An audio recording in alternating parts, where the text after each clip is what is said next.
हज़रत इब्राहिम अला नबीना अलैहि सलातो व तस्लीम अल्लाह के और अभी आपने जो दो कौल है, एक 70 साल एक 99 साल के बाद बड़ी मन्नतें मांग कर, और भाई 90-99 साल के बाद औलाद पैदा।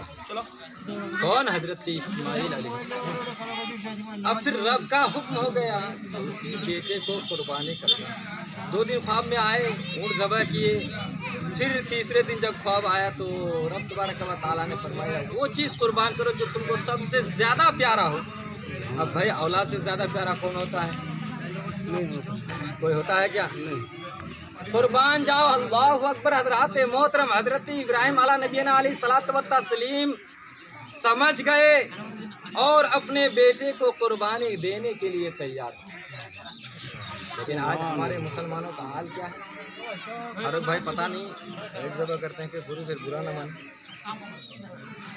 मुझे मालूम नहीं है। खैर मसला जो है मैं वो बताना चाहता हूँ आज, क्योंकि गुज़श्ता साल मैंने बताया था कि नमरूद कौन था, ये बताया था नमरूद की हालत है। आज जो ये हुकूमत है ना वही नमरूद के ही जैसे। लेकिन जब जब कोई नमरूद पैदा होता है तो कोई ना कोई अल्लाह का मुकर्रब बंदा अल्लाह फिर दुनिया में उसे तबाह करने के लिए भेज देता। घबराने की बात नहीं, लेकिन कमी हमारे अंदर है। कमी हमारे अंदर कैसे?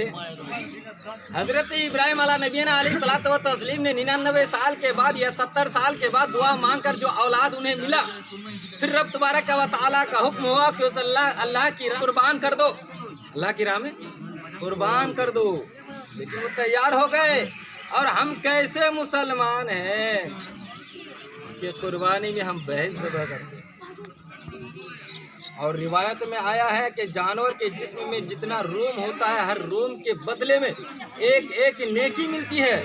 तो आप खुद फैसला कीजिए कि भैंस के जिस्म पे ज़्यादा बाल होते हैं, रूम होते हैं, या जानवर के जिस्म में होता है, गाय बकरी के। फैसला कीजिए। आज हुकूमत अजान पर पाबंदी, मस्जिदों पर पाबंदी, क्यों? लोग कहते हैं मोदी हुकूमत गलत है।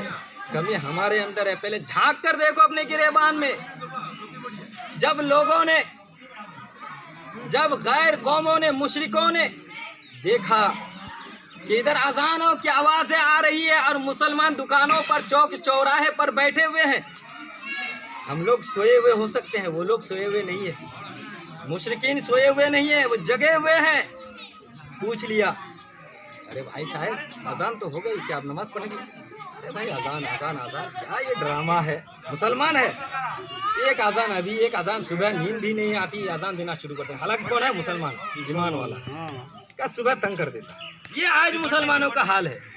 अब उसको तो पॉइंट मिल गया कि ये लोग अजान तो देते हैं मगर अजान का मकाम क्या है, अजान की अहमियत क्या है, अजान का रुतबा क्या है, नहीं जानते। अजान की अहमियत से इन्हें, ये नावाकिफ है, अजान की अहमियत इन्हें मालूम नहीं है। चलो अजान पर बैन लगा। अब वो मुशरिकीन लोग, काफिर लोग बैठे हुए हैं। सवाल पूछ दिया, उधर अजान हो गई। देखते हैं कि मस्जिद आलीशान है, बड़ी बड़ी मस्जिदें बनाते हैं, और एक गांव में 2, 3, 4 मस्जिदें हैं, मगर नमाजी देखो तो 5 से ज़्यादा नहीं मिले। क्या फारूक भाई? अब वो मुशरिकीन लोग बैठे हुए नहीं है, उन्होंने जायज़ा लिया। अजान तो हो गई, लेकिन फिर मसाजिद की तरफ लोग कहाँ है, कौन जा रहा है? जब जायज़ा लेते हैं कि मस्जिद में तो कोई है ही नहीं, 2, 3, 4, 5, इसका मतलब ये 95% नमाज पढ़ते नहीं है। चलो इससे सवाल पूछ लिया जाए, पढ़ा लिखा तो है नहीं, तारीख तो मालूम नहीं, नमाज की अहमियत तो जानते नहीं। अरे भाई नमाज क्यों नहीं पढ़ते? अरे भाई नमाज पढ़ के क्या मिलेगा, दिन भर तो हमें काम से फुर्सत नहीं, अपने बाल बच्चों को कैसे खिलाएंगे अगर नमाज पढ़ेंगे? मुसलमानों का यह हाल है। अब जब उन्होंने ये सुन लिया तो मुशरिकीन को मजा आ गया। चलो नमाज पर पाबंदी, नमाज पर पाबंदी। कमी हमारे अंदर है। आज हुकूमत खुद कह रही है कि भैंस ज़बह करो, लेकिन उसमें कितनी नेकी है और एक गाय में कितनी नेकी है। जब आप खुद भैंस की तरफ जाते हैं तो हुकूमत क्यों नहीं बंद करना चाहेगी? गौर करके देखिए, आप गौर करके देखिए। लेकिन सुनिए, एक अजान की अहमियत क्या है? सबसे पहले पूरी दुनिया में अजान कहाँ पर हुई, किसी को मालूम है फारूक भाई? पूरी दुनिया में, पूरे वर्ल्ड में सबसे पहले अजान की आवाज़ कहाँ से गूंजी है, किसी को मालूम है तो बताइए। तारीख तो पढ़ेंगे नहीं, उर्दू तो पढ़ेंगे नहीं, मदरसा तो भेजेंगे नहीं, कुरान शरीफ पढ़ लिया हाँ मेरा बेटा मौलवी बन गया, खुतबा पढ़ लिया हाँ मेरा बेटा मौलवी बन गया। किसी को उर्दू तारीख याद नहीं है, यहाँ तक कि मुहर्रम, सफ़र, रबीउल अव्वल, रबीउल सानी ये महीना भी याद नहीं है। आज हम मुसलमान कहलाते हैं, किसी को याद नहीं, एक दो को छोड़ के। सबसे पहले अजान की आवाज़ कहाँ से गूंजी है, किसी को मालूम है? अजान की अहमियत क्या है? अरे किताबों में लिखा है कि अगर हुकूमत अजान देना बंद कर दे तो उससे जिहाद करो, कत्ल किताल करो। अगर अजान का सवाब लिख देते तो लोग आपस में झगड़ते, लड़ते सिर्फ अजान देने के। तो मेरा सवाल यह है कि अजान सबसे पहले किस जगह पर गूंजी है? पूरी दुनिया में, पूरे वर्ल्ड में। तो आज लोग हम मुसलमान कहलाते हैं लेकिन अजान की अहमियत हमें मालूम नहीं। मेरे दोस्तों बुजुर्गों, कान खोल करके सुन लो। सबसे पहले अगर अजान की आवाज गूंजी है तो वो कोई और नहीं बल्कि हिंदुस्तान की सरजमीन है। पूरी दुनिया में सबसे पहले अजान की आवाज कहां पर गूंजी है? सरजमीन हिंदुस्तान में। जब औरंगजेब आलमगीर बादशाह इस हिंदुस्तान में हुकूमत फरमा रहे थे, उस वक्त इस हिंदुस्तान को अखंड भारत कहा जाता था, सोने का चिड़िया कहा जाता था। और इस अखंड भारत में आज लोग औरंगजेब को गाली देते हैं, गोदी मीडिया बुरा वाला कहते हैं औरंगजेब जालिम था, जुल्म करने वाला था, मंदिरों को तोड़ दिया। गलत बात है। औरंगजेब ने जहाँ मंदिरों को तोड़ा है वहाँ मंदिर बना कर भी दिया, जहाँ मस्जिदों को तोड़ा वो मस्जिद बना करके भी दिया। अब जहाँ खुराफत हो, जहाँ जमीन के मामले में झगड़ा हो तो उसको तो तोड़ना ही बेहतर है ना। औरंगजेब बादशाह पर गोदी मीडिया तरह तरह से अफवाहें फैलाते रहते हैं और हमारे नौजवान मान लेते हैं कि वो ऐसे थे क्योंकि इनके तारीख मालूम नहीं। और पूरे हिंदुस्तान में सबसे ज्यादा हुकूमत फरमाने वाले शख्सियत लेकर 56 साल तक हुकूमत की वो कोई और नहीं बल्कि औरंगजेब आलमगीर ही थे। 56 साल तक इस हिंदुस्तान में, अखंड भारत में। और अखंड भारत में कौन कौन शामिल है मालूम है? श्रीलंका, बांग्लादेश, अफगानिस्तान, पाकिस्तान। इतने बड़े देश में 56 साल तक हुकूमत करने वाले औरंगजेब बादशाह, जो सिर्फ बादशाह नहीं थे बल्कि हाफिज़े कुरान भी थे, एक अल्लाह के वली भी थे। और बादशाह होने के बावजूद वो अपने हाथों से टोपी बनाकर बेचते थे, उसी का सामान वगैरह खरीद कर लाकर खाते थे और अपने हाथों से कुरान लिखते थे। ये बादशाह थे। और आज चंद दिन के लिए हुकूमत क्या मिल गई? मुसलमानों पर तरह तरह से जुल्म हो रहा है। बहरहाल ये तो हमारी कमी है। तो अजान सबसे पहले कहाँ गूंजी? हिंदुस्तान की सरजमीन पर। लेकिन अभी वो जमीन हिंदुस्तान में नहीं है। श्रीलंका में एक जगह, कोलंबो एक शहर है श्रीलंका में। कोलंबो मोबाइल में मंगा कर देखिए। कोलंबो एक शहर है, वहाँ एक सरांदीप पहाड़ है और उसी पहाड़ पर सबसे पहले हजरत आदम अलैहिस्सलाम कदम रखे थे। सबसे पहले हजरत आदम अलैहिस्सलाम वही कदम रखे थे। अल्लाह अकबर। अब फिर अजान कैसे हुई? तो सुनिए, हजरत आदम अलैहिस्सलाम के जिस्म बनकर जब तैयार हो गया तो अल्लाह तबारक व तआला ने रूह को हुक्म दिया कि रूह जा अंदर, हजरत आदम के जिस्म के अंदर चला जा। तो रूह को जब हुक्म हुआ तो अंदर अंधेरा था, कब रूह बाहर आ गई तो मेरे दोस्तों बुजुर्गों, अल्लाह ने हजरत आदम अलैहिस्सलाम की पुश्त में नूरे मोहम्मदी को रख दिया। नूरे मोहम्मदी को रख दिया।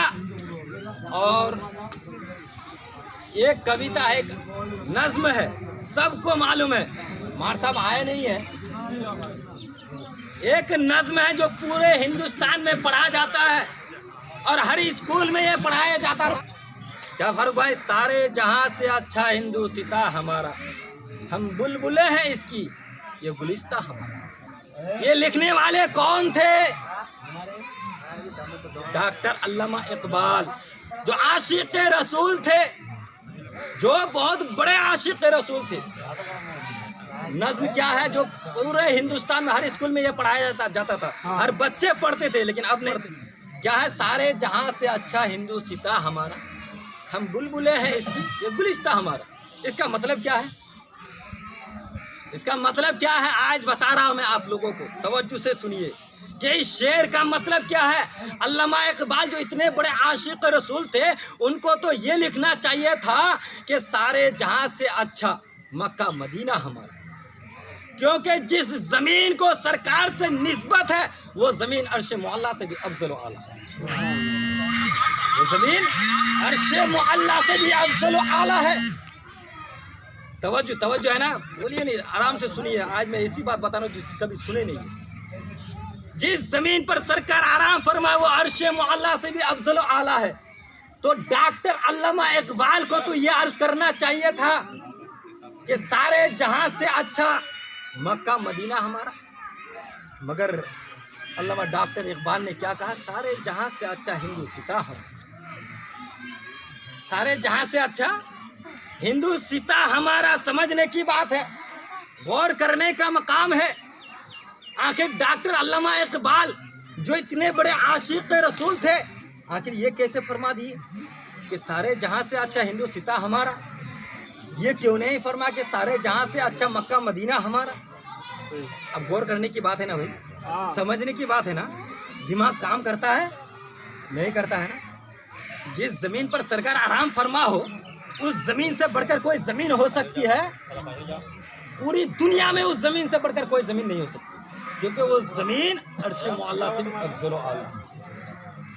अब सुनो मेरे सुन्नी जन्नती मुसलमान भाइयों, तवज्जो से सुनो, मजे की बात बता रहा हूँ।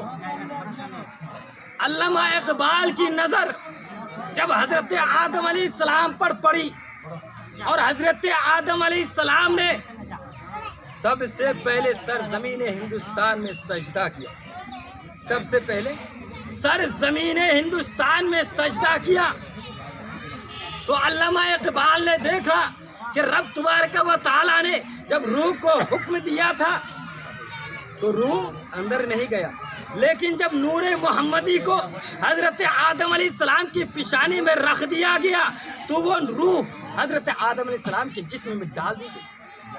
अब हजरत अल्लामा इकबाल समझ गए कि पूरी दुनिया में सबसे पहले मेरे नबी के नूर ने अगर किसी जमीन को सजदा किया तो वो कोई और जमीन नहीं थी बल्कि हिंदुस्तान की जमीन थी। इसीलिए अल्लामा इकबाल ने कहा सारे जहां से अच्छा हिंदू सीता हमारा, हम बुलबुला है इसकी, ये गुलिस्ता है। समझ गए? शेर का मतलब समझ गए? अब अजान सबसे पहले हिंदुस्तान की सरजमीन पर क्यों हुई? तवज्जो चाहता हूँ। जब हजरत आदम अलैहिस्सलाम, तवज्जो से, अजान की अहमियत को नहीं समझते हो ना, तवज्जो से सुनो। जब हजरत आदम अलैहिस्सलाम सरजमीन हिंदुस्तान में कदम रखे तो उस वक्त ये दुनिया अंधेरा था। हजरत आदम अलैहिस्सलाम को घबराहट हुई, हजरत आदम अलैहिस्सलाम को घबराहट हुई, हजरत आदम अलैहिस्सलाम परेशान होने लगे।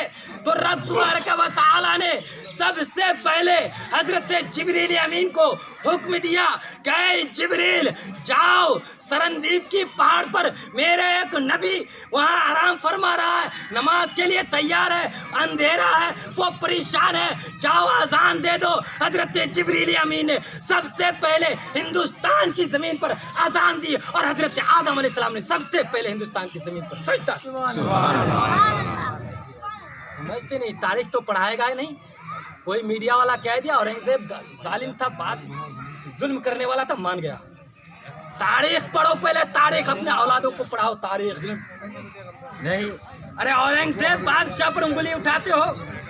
अरे आज हुकूमत में अगर या मदरसा दारुल उलूमों में अगर फतवा दिया जाता है और सबसे बड़ी किताब, बहुत बड़ी फतवा की किताब, वैसे तो कुरान के बाद बुखारी बड़ी किताब है, लेकिन बहुत बड़ी किताब जिससे हिंदुस्तान में फैसला किया जाता है, उस किताब का नाम मालूम है क्या है? सुनिए सुनिए तवज्जो से, उस किताब का नाम मालूम है, तारीख तो मालूम नहीं है, सुनिए तवज्जो से। उस किताब का नाम है फतवाए हिंदिया और फतवाए आलमगीर। अरे जिस किताब से अदालत में फैसला किया जाता है उसको लिखने वाला कोई और नहीं थे बल्कि औरंगजेब आलमगीर ही थे। औरंगजेब आलमगीर को गाली देते हो, वो तो एक अल्लाह के वली थे। और फतवाए हिंदिया जिससे अदालत में फैसला किया जाता है, लिखने वाले कोई नहीं, कौन थे? औरंगजेब आलमगीर थे। अच्छा, औरंगजेब आलमगीर इतने बड़े बादशाह थे, एक दिन सफर में जा रहे हैं, नौकर वजीर उनके साथ लगे हुए हैं, आगे पीछे से किसी बच्चे ने एक पत्थर मारा, सर पर लगा, सर फुर गया, खून बहने लगा, सर फुर गया, खून बहने लगा। अल्लाह अकबर। वजीरों ने चारों तरफ से तलाशी ली तो देखा कि दीवार के पीछे एक बच्चा है और उस बच्चे के हाथ में पत्थर है। वजीरों ने उस बच्चे को पकड़कर बादशाह के सामने पेश कर दिया। कहा बादशाह हुक्म दीजिए, बादशाह हुक्म दीजिए, इस बच्चे का सर कलम कर देता हूँ क्योंकि इसने आपके सर को फोड़ दिया। औरंगजेब आलमगीर बादशाह जब सर उठाकर देखते हैं कि उस बच्चे को जहाँ से लाया गया वहाँ एक आम का पेड़, वहाँ एक आम का पेड़ था और वो बच्चा मुसलमान नहीं था, हिंदू था, वो बच्चा मुशरिक था। अरे बादशाह को तो हुक्म देना था कि इसका सर कलम कर दो, मगर बादशाह ने हुक्म दिया इसके दामन को सोने चांदी के जेवरात से भर दो। हजरात मोहतरम वजीरों ने कहा बादशाह सलामत, आप ये क्या फरमाते हैं? जिसने आपका सर फोड़ा उसी को आप सोने चांदी जेवरात से उसके माला माल कर देने का हुक्म दे रहे हैं, आखिर मामला क्या है? बादशाह औरंगजेब आलमगीर फरमाते हैं अरे एक दरख्त जब एक बच्चे को पत्थर मारने पर फल अता कर सकता है तो हम तो अशरफुल मखलूकात है, उस बच्चे को सोने चांदी से क्यों नहीं भर सकते? सुभान अल्लाह। दे सकता है तो हम तो इंसान अशरफुल मखलूकात हुजूर की उम्मती है। हाँ, सर फूट गया तो क्या है, लो उस बच्चे के दामन को सोने चांदी से भर दो। हालांकि बच्चा कौन था? मुशरिक था। मुसलमानों अपने औलाद को तारीख पढ़ाओ और नहीं तो आलिम उलमा के पास जाके बैठो। मैं तो समझता हूँ कितने मुसलमान ऐसे भी होंगे शायद ईमान है या नहीं। कभी कभी अल्लाह के वली के मारे भाई ऐसे बातें बोल देते हैं। कभी गर्मी होती है ना तो बिल्कुल अल्लाह को भी बुरा वाला कह देता हूँ, अल्लाह अकबर अस्तगफिरुल्लाह रब्बी मिन कुल्ली ज़ंब। पढ़ा लिखा तो है नहीं भाई, कुछ भी बक दे, मुँह में जो आया बक दिया। इसको ये नहीं मालूम कि अल्फाज जुबान इंसान को जन्नत पहुँचाती है, जुबान इंसान को जन्नत भी पहुँचाती है। हाँ अरे भाई कुछ तो फिक्र करो, कुछ तो अक्ल करो। अल्लाह अकबर। बहरहाल तो ये कुर्बानी का महीना है हजरात। कुर्बानी में जानवर चाहे नर हो या मादा हो या मादी हो, खूबसूरत होना चाहिए, फरबा होना चाहिए, मोटा होना चाहिए ताकि पुलसरात का रास्ता जल्दी गुजर जाए। जो ज़्यादा दौड़ेगा भाई उसी हिसाब से लिखा है किताबों में, पुलसरात का रास्ता जल्दी तय कर सकते। तो हजरत सैयदना अहमद बिन इसहाक फरमाते हैं, एक वाक़या सुनिए। सैयदना अहमद बिन इसहाक फरमाते हैं कि मेरा भाई बावजूद गरीबी के वो हर साल कुर्बानी में गाय ज़बह क्या करते थे, वो हर साल कुर्बानी में गाय ज़बह क्या करते थे। तो मेरे भाई का विशाल हो गया। सैयदना अहमद बिन इसहाक फरमाते हैं मैंने ख्वाब में देखा कि मेरा भाई एक हसीन और जमील चित्त को बड़ा घोड़े पर सवार होकर आ रहे हैं और बाकी पीछे बहुत सवारी, बहुत घोड़े, हसीन और जमील खूबसूरत चित्त को बड़ा घोड़े पर सवार होकर आ रहे हैं। तो मैंने पूछा ए मेरे भाई क्या अल्लाह ने आपको बख्श दिया? हाँ अल्लाह ने मुझे बख्श दिया। कहा किस नेकी की वजह से?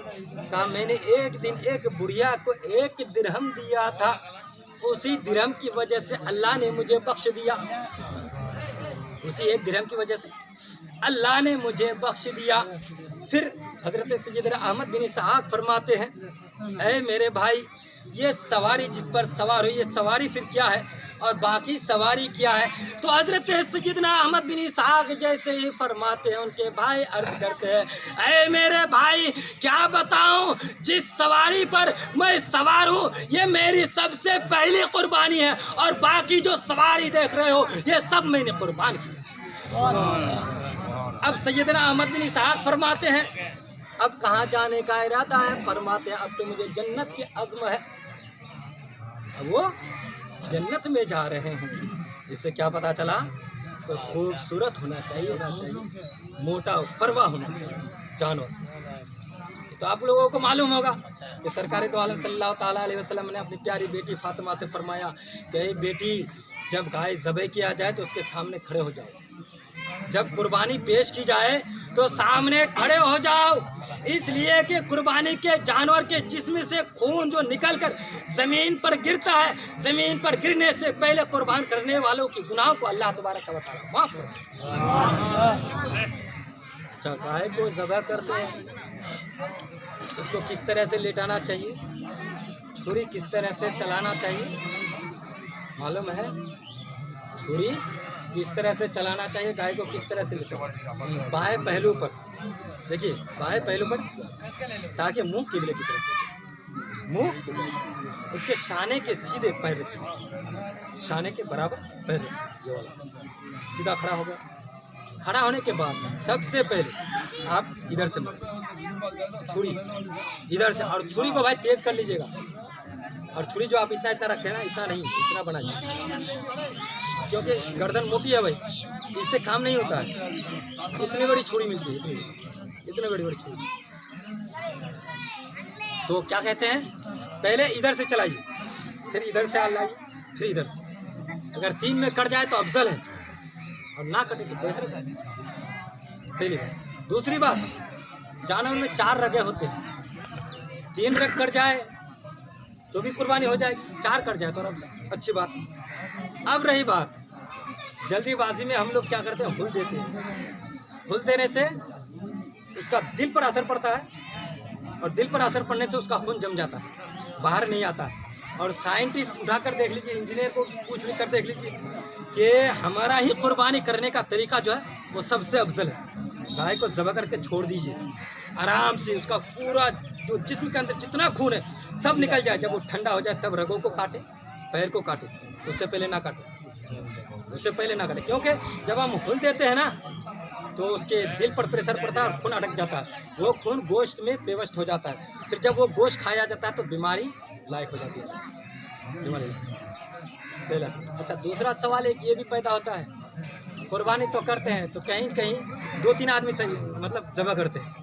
अब जैसा कि फारूक भाई ज़बह कर रहे हैं तो कहते हैं मौलवी साहब या इमाम साहब कहते हैं या मैं ही ज़बह करता हूँ तो मौलवी साहब इमाम साहब अब छोड़ दीजिए, कपड़ा गंदा हो जाएगा। मसला यहाँ, क्योंकि बहुत सारे लोग हैं, सुन लीजिए, अगर मैं ज़बह कर रहा हूँ, मैंने छोड़ दिया, दूसरा ज़बह करे तो उसको भी बिस्मिल्लाह अल्लाह अकबर कहना पड़ेगा, उसको भी बिस्मिल्लाह अल्लाह अकबर कहना पड़ेगा। तीसरा भी करे उसको भी बिस्मिल्लाह अल्लाह अकबर।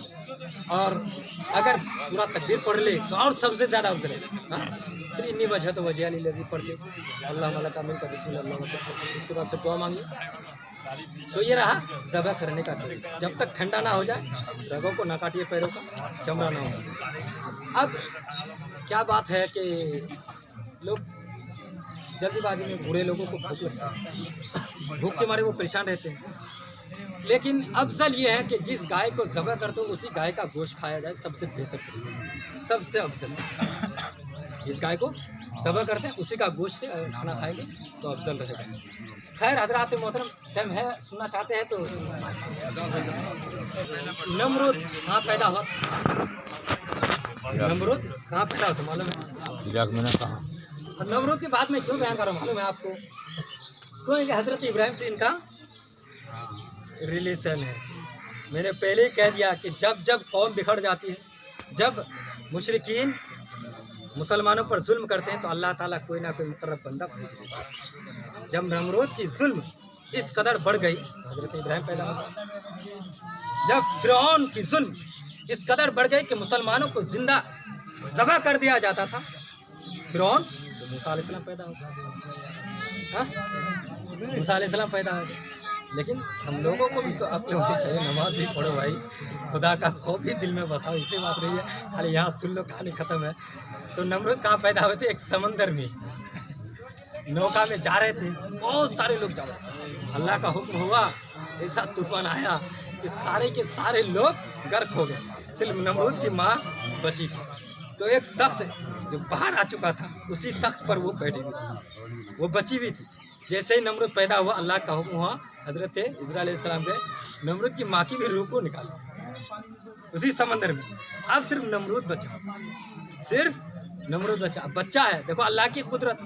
आज जो लोग अल्लाह पर भरोसा नहीं करते ना, पानी हो गई नहीं, जैसे बोले दिले पानी हो नहीं, जैसे गाली दे दीजिए भाई, मैं तो अफसोस लगा चलो।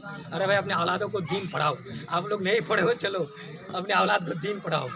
जिस हाल में रखे हर हाल में शुक्रिया अदा करना चाहिए, कभी मुंह से गलत अल्फाज नहीं निकलना चाहिए, वरना इस्लाम से खारिज हो जाओगे ऐसे ऐसे अल्फाज जो बोलते हो।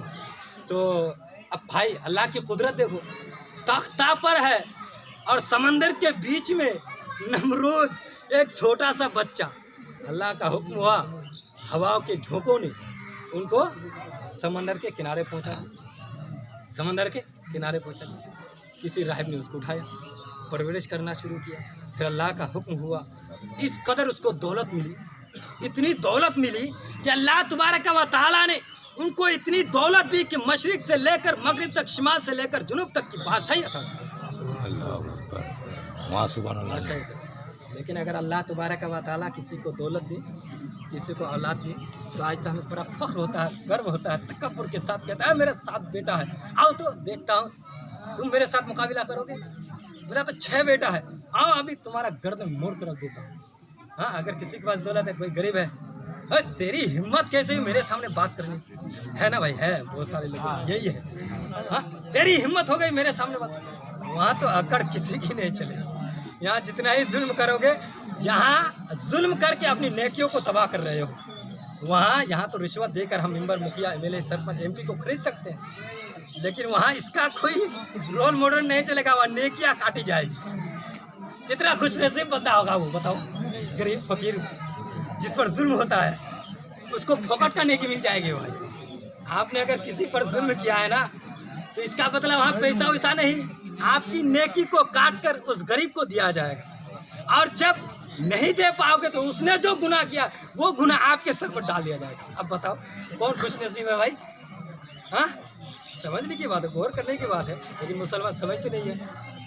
तो खैर क्या अर्ज कर रहा था भाई कि नमरूद, हाँ, अगर अल्लाह दौलत दे तो गुरूर, तकब्बुर, घमंड में नहीं आना चाहिए।